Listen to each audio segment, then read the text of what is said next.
მეხუთე ტრადიცია. თითოეულ ჯგუფს აქვს მხოლოდ ერთი ძირითადი მიზანი. მიაწოდოს ჩვენი მესიჯი იმ ემოციებზე დამოკიდებულებს, რომლებიც ჯერ კიდევ იტანჯებიან. ლიდერები მხოლოდ სანდოს შემსრულებლები არიან, ისინი არ მართავენ. მეხუთე ტრადიცია მკაფიოდ ასახელებს ანონიმური ემოციონალების ჯგუფის არსებობის ერთ-ერთ ფუნდამენტურ მიზეზს.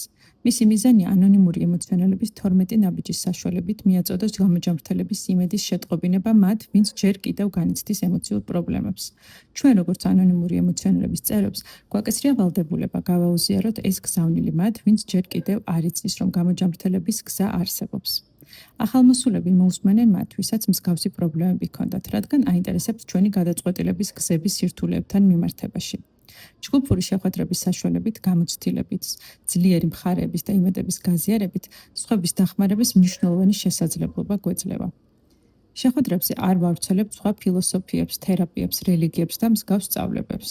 ამის გაკეთება გვაშორებს ანონიმური ემოციონალების გზავნილს. რა თქმა უნდა, არსებობს ემოციურ გამოჯამრთელებამდე მისასვლელი სხვა გზები.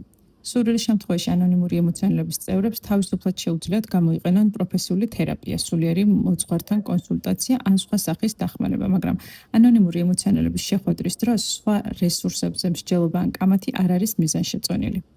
შეხვედრებს მიღმაგი წევრებს თავისუფლად შეუძლიათ გაცვალონ ინფორმაცია ნებისმიერ სხვა თემაზე. წევრები ანონიმური ემოციონალების შეხვედრებს ესწრებიან იმისთვის, რომ 12 ნაბიჯის პროგრამის შესახებ თავიანთი ცოდნა და გამოცდილება, რომელიც უკვე გამოიყენეს ცხოვრებაში, სხვებს გაუზიარონ. ახალმოსულები ანონიმური ემოციონალების შეხვედრას ესწრებიან, რომ გაიგონ ჩვენი 12 ნაბიჯის პროგრამას რამდენად შეუძლია მათი დახმარება. ანონიმური ემოციონალების ჯგუფების შეხვედრები ერთ-ერთი ყველაზე მნიშვნელოვანი სივრცეა, სადაც თითოეულ წევრს ეძლევა შესაძლებლობა იმუშაოს მე-12 ნაბიჯზე. მივახციეთ რა სულიერ გამოგვეძება, სადაც მიგვიყვანა ამ ნაბიჯებმა, ვცდილობდით მიგვეტანა ჩვენი იდეების აზრი სხვა ადამიანებამდე და გამოგვეყენებინა ეს პრინციპები ყველა ჩვენს საქმეში. აქ ხვდებით პროგრამის პარადოქსს. ჩვენ ვერ შევძლებთ შევინარჩუნოთ ის გამოჯამრთელების მდგომარეობა, რაც მოვიპოვეთ, თუ მას სხვებს არ გავუზიარებთ. ჯგუფი სწორედ იმისთვის არსებობს, რომ ერთმანეთს გავუზიაროთ, თუ როგორ გვეხმარება 12 ნაბიჯის პროგრამა. შესაძლოა ყველაზე სასარგებლო გზა, რომლითაც გავავრცელებთ გზავნილს, არის ის პოზიტიური ცვლილებები, რასაც სხვები ხედავენ ჩვენში. ზოგჯერ მანამდეც კი, სანამ ამ ცვლილებებს თავად ჩვენ შევამჩნევთ. ჩვენი საკუთარი მაგალითი სხვებს აჩვენებს, რომ გამოჯამრთელება შესაძლებელია ანონიმური ემოციონალების დახმარებით.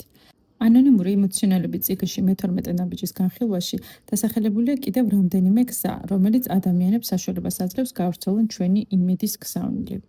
ყველა ჯგუფი პასუხისმგებელია გზავნილის გავრცელებაზე, რათა დარწმუნდეს, რომ საზოგადოებამ იცის ანონიმური ემოციონალების ერთობის არსებობის შესახებ. ეს შეიძლება მიღწეული იქნას საინფორმაციო წერილების გამოყენებით, რომლის ასლები დაეგზავნება ეკლესიებს, სხვადასხვა ორგანიზაციებს და პროფესიონალური ჯანდაცვის პროვაიდერებს. ჩვენ ასევე შეგვიძლია მოვაწყოთ საჯარო საინფორმაციო შეხვედრები და გავაკრათ აფიშები ჩვენი შეხვედრების შესახებ საზოგადოების საქმის კურსში ჩასაყენებლად. ჯგუფს შეუძლია გამომსვლელების მოწვევა, ფსიქიკური ჯანმრთელობის საკითხის გარშემო ეგრეთ წოდებული პანელური დისკუსიების მოსაწყობად. ასევე შეუძლია მონაწილეობა მიიღოს ჯანმრთელობის გამოფენებში, რომლებიც გაიმართება სავაჭრო ან საზოგადოებრივ ცენტრებში. საერთაშორისო მომსახურების ცენტრს შეუძლია ჯგუფებს მიაწოდოს ეს საინფორმაციო წერილები და მნიშვნელოვანი რჩევები, რომელიც დამხმარე იქნება ამ საქმიანობის განხორციელებაში. კიდევ ერთი კარგი გზა, რომლითაც ჯგუფს შეუძლია გზავნილის გავრცელება, არის ანონიმური ემოციონალების ახალი ჯგუფის შექმნაში მხარდაჭერა. ეს დახმარება შეიძლება გამოიხატოს ფინანსური ან ლიტერატურის შემოწირულობის ფორმით, ახალი ჯგუფის ჩამოყალიბებისას შეხვედრებზე ჩვენი დასწრებით, აგრეთვე ანონიმური ემოციონალების ჩვენი ჯგუფის შეხვედრაზე ახალი ჯგუფის შესახებ ინფორმაციის გაზიარებით. ანონიმური ემოციონალების ჯგუფში თითოეულ ადამიანს აქვს ვალდებულება გაავრცელოს ინფორმაცია. ნიშნავს თუ არა ეს იმას, რომ ჩვენ უნდა დავარღვიოთ ანონიმურობა? რა თქმა უნდა, არა. შესაძლებელია ანონიმური ემოციონალების ბროშურები დავტოვოთ ბიბლიოთეკებში, საავადმყოფოების მოსაცდელებსა და ჯანდაცვის ცენტრებში. შეგვიძლია შევიძინოთ ანონიმური ემოციონალების წიგნი ან შევქმნათ EA Connection-ის ასლი, ანონიმური ემოციონალების ორგანიზაციის ოფიციალური საინფორმაციო ჟურნალი და გადავცეთ ისინი ადგილობრივ ბიბლიოთეკას, ჯანდაცვის ცენტრს ან ფსიქიატრიულ საავადმყოფოს.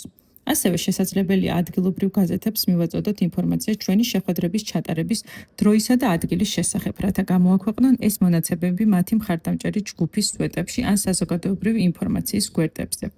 შეგვიძლია მივაწოდოთ ანონიმური ემოციონალების ინფორმაცია რადიო და ტელევიზიის სადგურებს, რათა ის საზოგადოებისთვის განკუთვნილ განცხადებებში გაჟღერდეს. მიზნის ერთიანობა არის მეხუთე ტრადიციის თემა. ანონიმური ემოციონალები ერთს და მხოლოდ ერთს რამეს აკეთებს.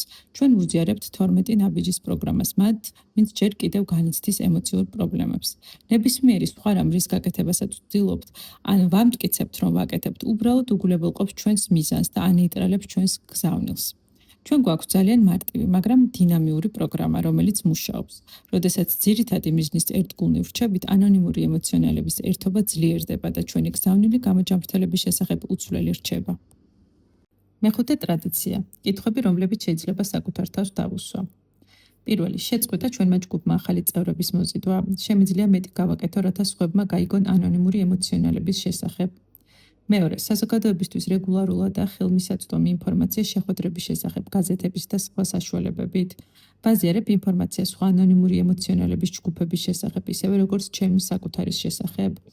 მესამე, ჩვენ შეხვედრებზე ვესალმები ახალმოსულებს და ვაგრძნობინებ მათ კეთილგანწყობას, პასუხობ ნებისმიერ კითხვას, რომელიც მათ შეიძლება ჰქონდეთ ანონიმური ემოციონალების შესახებ, თუ ჩართული ვარ ჩემს მეგობრებთან საუბარში.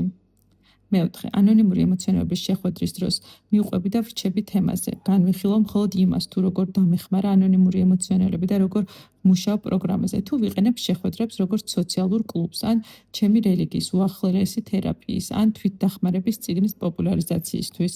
ვიყენებ თუ არა ჯგუფს, როგორც დატყვევებულ აუდიტორიას, როცა ვლაპარაკობ ჩემს გაჭირვებაზე.